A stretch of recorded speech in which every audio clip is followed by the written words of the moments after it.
session, we're glad to host the management of Brigade Enterprises. From the company, we have Ms. Pavithra Shankar, the Executive Director, and Mr. Atul Goyal, the Chief Financial Officer. Brigade Enterprise is a leading property developer with a very large presence in South Indian real estate market and have been in business for over 3.5 decades. They have a reputation of developing grade A properties, and their business spans across residential, commercial, hospitalities, and the likes. So we are glad. Thank you, ma'am, and thank you, sir, for joining. Just for an introduction, I mean, we have investors here from Australia and New Zealand who joined us to know more about India and the various sectors in India. The way these sessions are getting conducted is if you can start with a brief introduction about the company and about the real estate market in India, how you see it, followed by a quick Q&A from myself and Mugundan, who's the CIO at India Avenue Investment. They are also an existing investors in Brigade Enterprises. So with that, over to you. Hi, good morning, everyone. And thank you for having the interest in India and, of course, in the real estate segment and the willingness to hear from companies like ours. Atul Goyal is our CFO, and I'm Pavithra Shankar. I'm an executive director at Brigade Enterprises. We are a real estate developer and asset manager. We are based in Bangalore, India. And I will just start off by giving a high-level overview of the company. So since many are probably uninitiated to the country and to the sector, I think the biggest takeaway is that there is still a lot of room to grow for the real estate sector in India as the economy grows. And I think over the last 20 to 30 years, we've seen what can happen with the right impetus and with the right economic drivers. Overall, still, however, the total real estate industry is very focused on 7 large markets, which is NCR, or the National Capital Region, also Delhi, Mumbai, Kolkata, Bangalore, Chennai, Hyderabad, and Pune. And sometimes people will add Ahmedabad as well, which is in Gujarat. So this is typically the main markets where most of the real estate activity happens, predominantly in residential and office space. There is, of course, a growing retail and hospitality industry as well. Brigade, as a developer, we are focused on all 4 domains.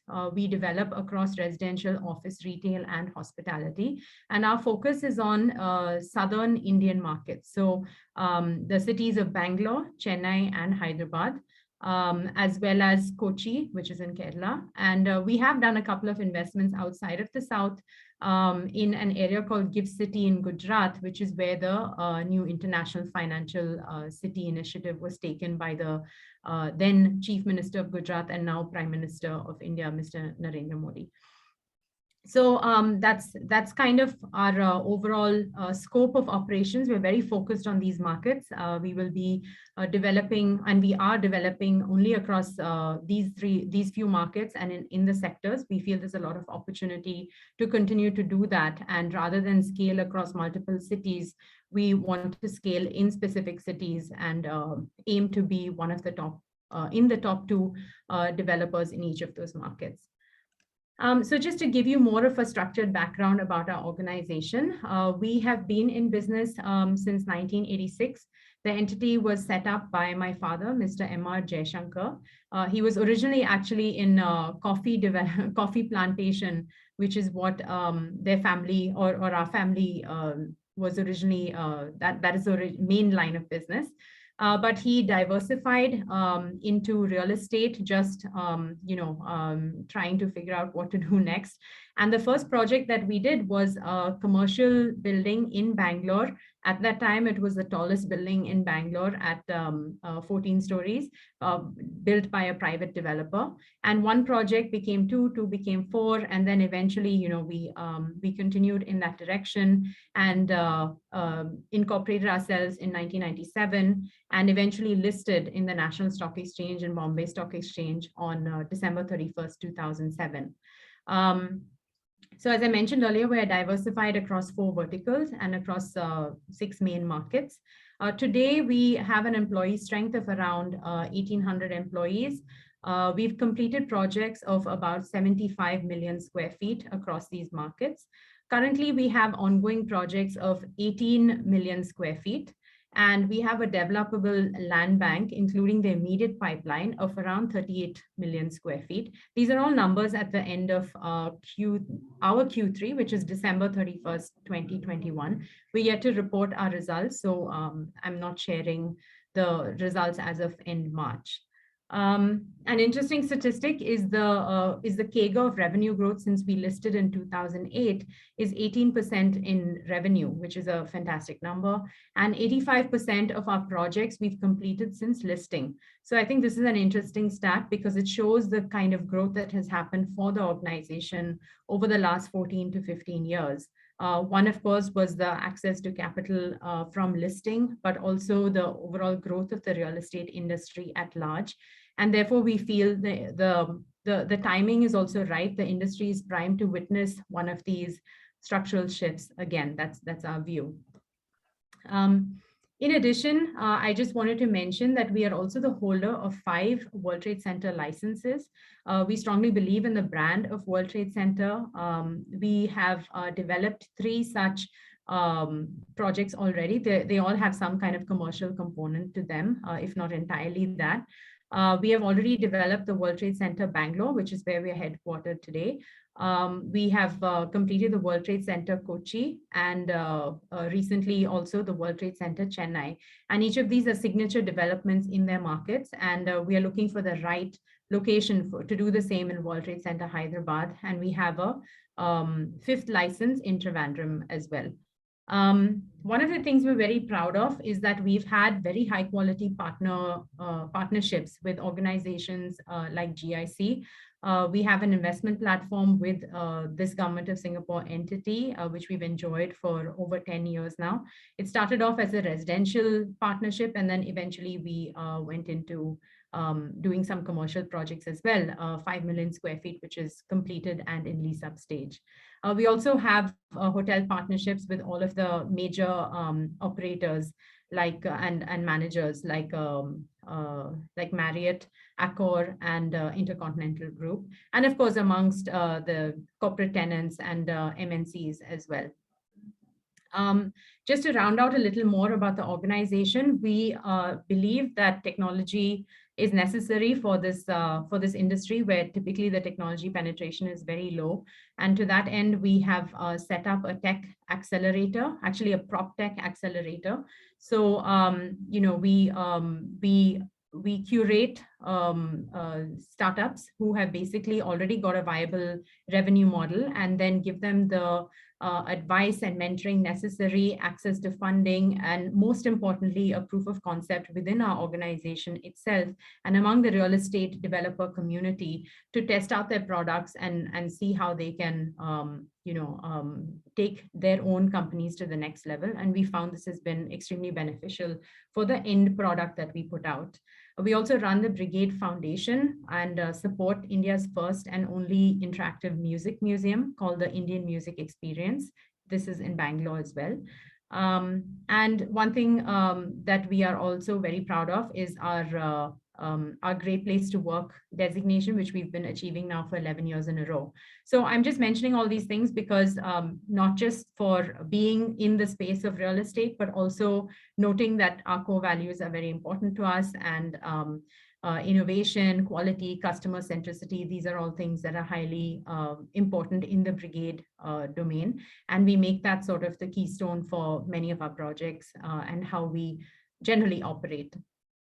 So if there's something to take away, our USP is design-led products, and we've pioneered the concept of integrated mixed-use living, starting from the year 2000, where we started to build townships within the city limits.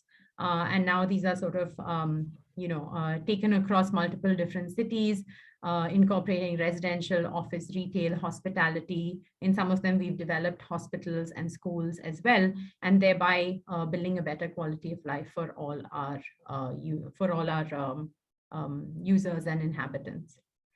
So that's kind of high level about the organization. I can, Girish, I can also just, sorry, Gaurav, I can give some updates on each sector if you think that's useful, or should we just go directly into Q&A? I think Q&A will help. Mukundan? Yeah, I think we can do the Q&A. And I think, if I could lead that off with a question where, if I look back in the last decade, then property real estate was going through a little bit more difficult times than perhaps what looks like will play out in the next decade. What do you attribute that to primarily? And are you seeing the impacts of that in your business compared last decade to this decade? I would say one thing is that the environment is very volatile and unexpected. And I think that is not just in the real estate industry, but in India across. But that is also why Indian businesses are so resilient. I think there is very little predictability in terms of regulations, in terms of what can happen. And specifically, if I were to take the real estate sector and what we have experienced, starting from 2016, when our Prime Minister basically demonetized some of our currency, starting from there, which was anyway a point in the real estate sentiment itself, it was already starting to weaken. There was a lot of oversupply in Mumbai and NCR, and they sneezed and the rest of the country started to catch that cold. But when November 2016 happened, that was a huge shock to the industry. So even though a lot of it has been cleaned up, the fact that all of a sudden currency was not in play anymore just resulted in a huge negative sentiment for the industry. People were talking about how transactions would not happen. Of course, a lot of it is in the secondary sales market on the residential side, but it basically caused a big pause. And once the demonetization effect sort of wore off, the industry also saw the impact of changes in our tax regulation, which is the GST. We previously had a VAT and service tax regulation, which was subsumed by the GST regime instead, which again caused a lot of changes to operations, how we invoice, how we collect. All of that was something new that we all had to understand. Post that, we had a new regulation called RERA, which was a consumer-friendly regulation. And I think overall, most developers are pro-RERA because it lent a lot of structure to how real estate developers should work. But again, a huge impact on operations, a huge impact on how many developers would plan their working capital, and so on. So all of these had fundamental, slowdown effects on the industry. And there was a lot of sentiment expecting price reduction, or at least the inability to take up prices for many developers. So added to that, there was a liquidity crisis amongst many developers because the non-banking financial institutions basically, had this liquidity crisis post the IL&FS fall. And then, of course, eventually the pandemic and lockdown as well. So all of these things started to compound that effect. I'm just getting into the detail because it helps understand what happened. There was a huge consolidation across the industry and across the country. And I mentioned also that 90% of the numbers that you see are coming out of 7 or 8 cities, because that's kind of where the economic growth lies. So it was very it was good and beneficial in some ways because there's a lot of consolidation, and sort of those who were in stable financial positions were able to continue through the pandemic. And for many of us, we've been able to actually try to convert that into success itself with a lot of headwinds on the residential side. So this is why at this point in time, and maybe I would say to a few months prior to this, we were very positive about the outlook for the real estate sector. We feel that there is a structural shift, and the change in the cycle was due for the sector after almost 8 to 10 years. But of course, recently there have been incredibly high increases in the cost of inputs. And I think this is the biggest sort of challenge right now for most developers. It is, how are we going to manage this increase in cost and increase in input costs when this was finally the time that we could be taking price increases and actually look at increases in our margins. But to answer that piece of it, we feel that over the last few years, the end customer has actually had an increase in affordability. Many of them are in the tech sector. Across the country, salaries have been growing. Discretionary spend has reduced. And a big advantage is that the home loan rates have stayed very low, historically low. In India, it was unheard of to basically get a home loan at 6.7%. So this is actually, these have been the engines of, these have actually been the driver of affordability among the end customer in the residential space. So that is why we feel that despite seeing the cost increase on the input side, despite knowing that we will have to push some of that cost increase to the customer, we still feel that there is the ability to absorb that. And the consolidation will probably further continue. So to that end, we do feel positive about what's coming up, but I think a lot of there's a lot of recency bias on the input cost side, and everyone's quite worried about it because it's difficult to predict what's going to happen over the next 6 to 12 to 18 months with all of the world events that are going on today and overall capacity issues that are impacting things on the ground for us. How much of a tailwind has the rise in wages in the IT industry played for your business, given that your focus is in the south of India, where there are a significant amount of IT professionals?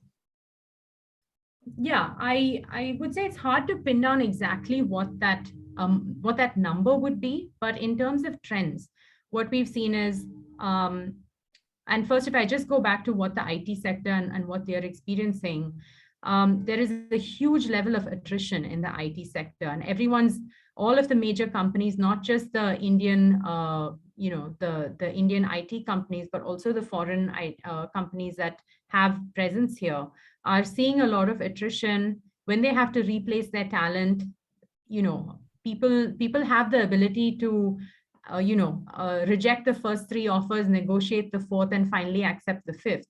So the kind of pay increases that they're getting are just beyond what many people can even dream of. And that's the kind of environment that we're in today. And we don't see that really going away. In India, at least, the profile of the kind of IT work that is happening in this country is supporting digital transformations in this country as well as across the world. And this is really, high quality work, which is very different from the kind of work that was coming to India, say, 20 years ago. So I think, the stickiness of that wage increase is probably going to stay for a while. And certainly this impacts what the affordability is. A large proportion of these consumers have not just decided that this is a great time to buy, they've also been showing their willingness to upgrade the kind of space that they're in. Some of that is just driven by COVID itself and the realization that, where you live is important. We've all ended up spending a lot of time in our homes and therefore psychologically adding a lot of value to the places where we stay. And I know this phenomenon is across the globe. So that's happened in India as well. Where a typical customer would have wanted a 2-bedroom, they're willing to spend for a 3 or even larger. They're willing to upgrade in terms of which developer that they will go with. They would go for more premium developers or better areas and locations and so on. So we see this increase in affordability in these ways rather than, we don't really have a control group as to what was happening before that. We have a question that's come through from the audience. The attitude of banks towards lending to the sector at developer level and also at consumer level. I'll take it. Yeah, sure. Pavithra. Atul, would you like to? Yeah. So I think attitude of banks have been very, very positive on lending both real estate and, of course, consumers. But bank is very, I should say, conservative in lending, and they are eager to land top developers. As Pavithra has been saying, that there has been a consolidation of the developers in India. So banks are very, very clear. They are ready to. They have been giving the loans to all big developers. We are one of them, and at a very, very competitive rates. Our if you see rate of interest overall is around 7.81% in overall portfolio of around 3,600 loan book. So we can see there the banks have been very competitive for the good developers.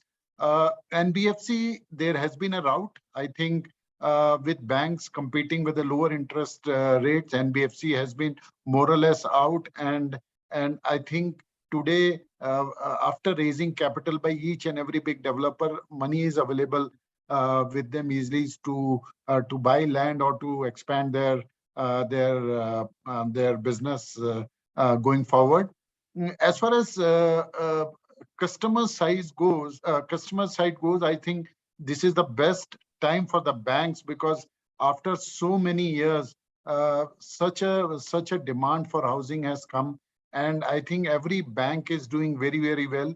There's a lot of competition within the banks, and today you can get loan within 30 minutes. Online application is there. They check each and everything about your background, and they sanction loan immediately. And at 7.6%, I think it's a good rate for the customers also. So affordability has increased. So banks are very, very conducive to give loans to both developers as well as the consumers today.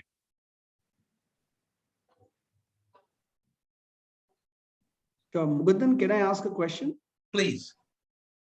Yeah, this question is for Ms. Pavithra.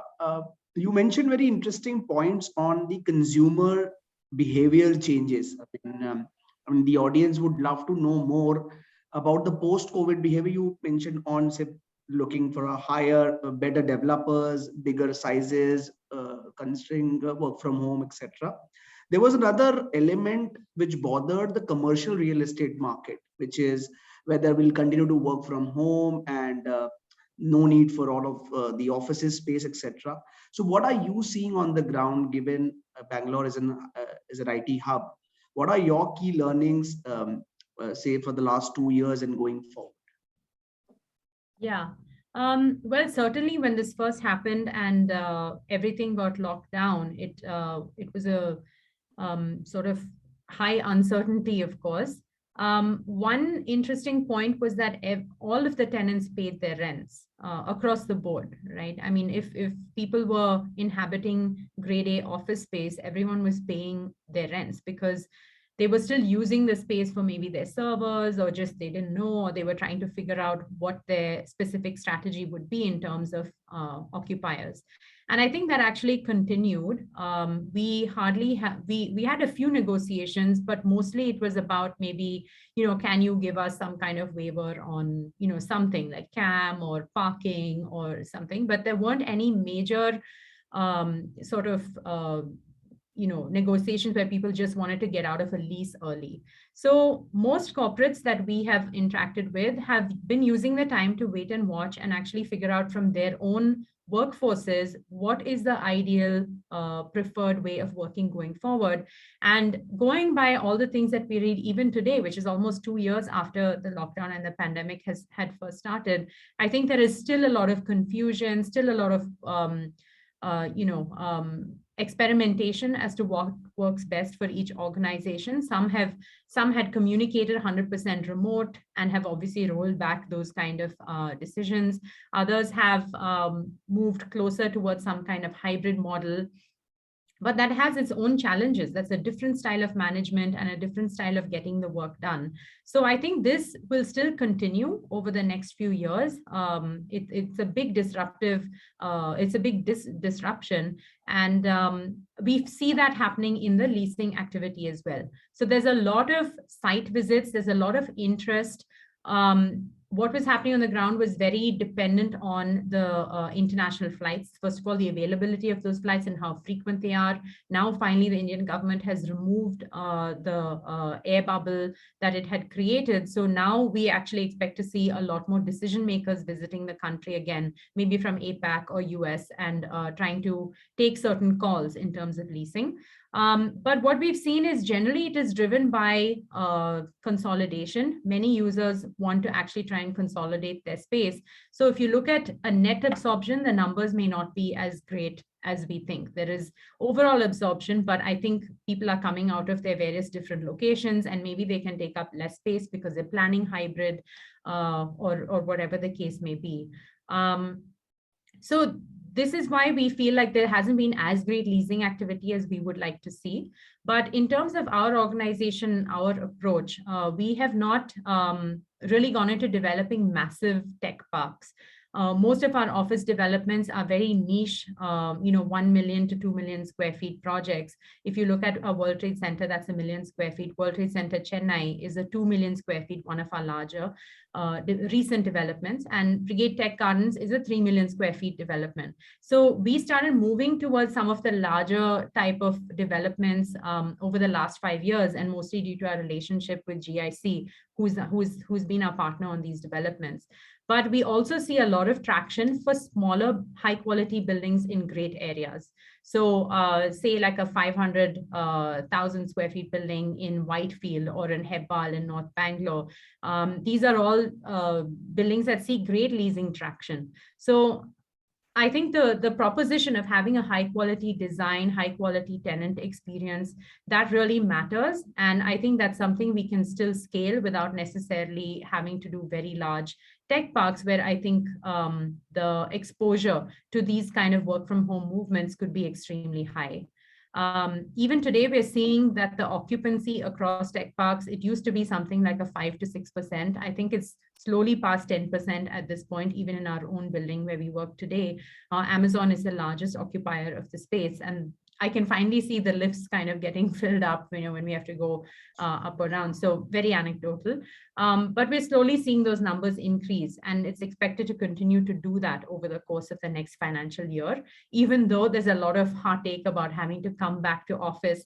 But I think in a few months that'll normalize. A lot of the interactions people missed, you don't even know you missed it until you're actually there and you do it, and there's a different level of motivation. So that's kind of our take on it. And we are committed to developing high quality, maybe smaller office buildings in core areas, like infill areas where we think the demand will be strong regardless of what's happening in a macro level. Sure. Then I have a lot. Sorry, Mukundan, you have a question? Oh, I was just going to say we have time for 1 or 2 more questions. Yeah, so I just had one question, and I think it's important to get a perspective from them who's been. So Brigade has been around for 3.5 decades now. So you know the secret sauce for running a successful real estate company in an environment which has never been very conducive. It's been very volatile. So for the audience, if there were to be some points that you want to leave of what makes a successful real estate company in India, what would that be? Because I think coming from you, it would give a lot of weight, given that you all have been around for a fairly long time. Yeah, thank you. And thanks for the kind words about our organization. I think as a real estate company, you can never lose sight of the end customer, and you have to be able to design what they want. Whether it is residential or office, retail, hospitality, you cannot lose sight of what the end customer appreciates, and you have to stay abreast of those trends. Sometimes you push trends that you think will be valued and the customer doesn't even know. But the point is to actually keep pushing on that front. And that is intrinsic to Brigade. The passion for design even it starts with our chairman, and even though, you know, he came from a coffee plantation family and this is not his training, I think having good design means that you can sit in the seat of a customer and see through his or her eyes what it is that they want. And that was the rationale for doing mixed use developments, kind of at scale, at least. So that was something very pertinent to India, where it's difficult to find a lot of public spaces, a lot of well-maintained spaces, access to healthcare facilities, schools, etc., all within the same campus without having to deal with the troubles of going outside, the poor infrastructure and so on. So knowing what somebody would like for a better quality of life and being able to build that is incredibly important. And that is something we will never lose sight of. The second is, of course, typical location. That's extremely important. We don't believe in going out to or we don't believe in land banking itself, where you just kind of collect land in areas where you think there will be future growth. We believe that we have to seek out land where you can see a very real business plan coming alive within the next 2 to 3 years, and you can develop that entirely. So land and location is extremely important. And in our country, more than any other, very clear due diligence on title and being clear on who your partner is extremely important. So we are very conservative on that front. We have definitely passed up some growth opportunities as a result, but we have never looked back, because the kind of bandwidth that can suck out if you're stuck in litigations or whatever it may be. You know, for 35 years, we had never been in any kind of litigations or arbitrations or anything like that. So that's something that's very important for us. And those three, I would say, form the basis in this industry. In general, the overall organization, the main things about, you know, being able to hire great talent, having great resilient management and so on, those things still apply. I think I'll add only one thing, Pavithra, what she has said. I think our management, we had decided to diversify business into various verticals in real estate. And I think that is one of the most, one of the important things. How can you survive in the real estate arena of India? Because we are present in all residential, commercial, retail, and hospitality. And I think generally real estate and commercial has an inverse proportion that sometimes residential has a cycle and so is the commercial. So I think diversification has been a very, very important key area also for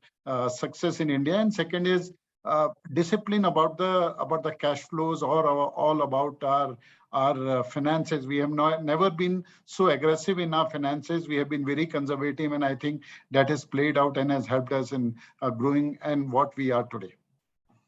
Great, sir. I think that's a very good note to probably end the session today. It was really an engaging one. Lots of insights from. There's just one more question from the audience, I think. Yeah, just quickly. Yeah. Sorry, Gaurav. It's Giles here in Sydney. Pavithra, I just wanted to find out, the Indian market's got a very good reputation for affordable housing, particularly you know, government regulations that allow you know, developers to get into the space, but then also borrowers being able to borrow at appropriate levels. Just wondering what your what the view is at the moment. Is there enough supply? Is there too much supply? Is it getting through to the right families, communities?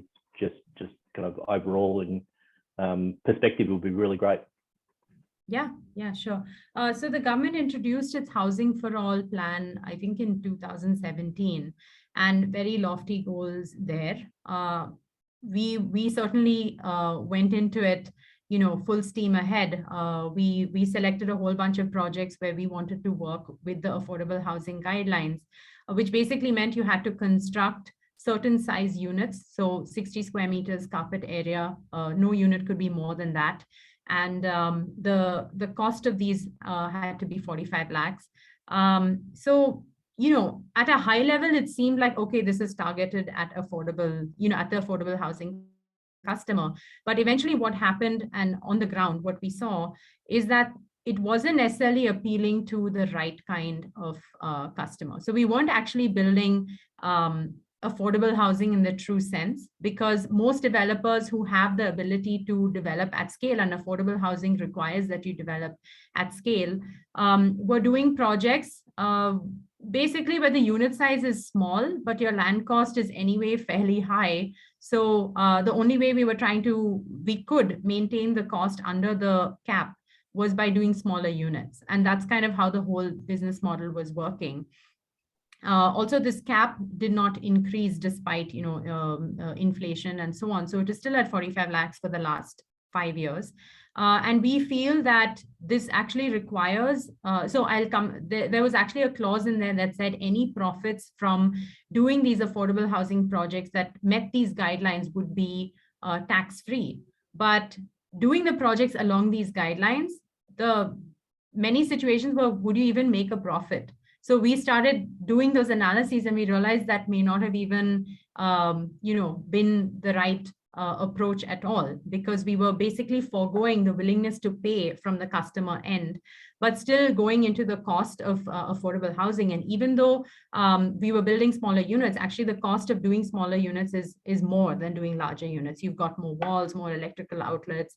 You have to plan for more parking and all of that. So I think unless affordable housing comes along with some kind of serious guidelines on the cost of land, and somehow land is earmarked for this by the government, because they're the only ones who can truly do that, it will still continue to be like this, where it is another piece of the portfolio in some areas that somehow make it financially viable, but it's not really meeting the customer who needs to be in affordable housing. It's still someone who is fairly wealthy and can make an investment into a smaller unit. And that's kind of how we've been seeing it played out, not just in our portfolio, but I think across the industry with our competitors and with our colleagues in the same field. That's great. Thank you very much for that. Sure. Thanks very much for your time. We really appreciate it, both of you. Thank you. Thank you. Thank you. We hope you found it useful. Yeah, absolutely. Bye-bye. Thank you so much. Bye-bye.